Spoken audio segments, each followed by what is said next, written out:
జీవితంలో నువ్వు కృష్ణుడివి, కానీ నీ జీవితంలో నీ కర్ణుడివి. నీకు ఏం కావాలో ఎప్పుడు నీ వెనకాలే ఉంటావు. నువ్వు ఏమన్నా చెయ్యి, I'm there for you my brother. I'm grateful for your help. And ఈ సినిమా కానీ దేనికైనా ఇది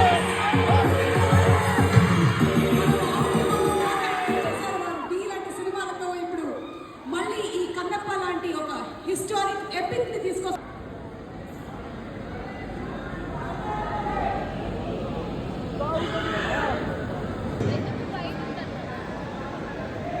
నేను ఈ పిక్చర్ గురించి మాట్లాడాలని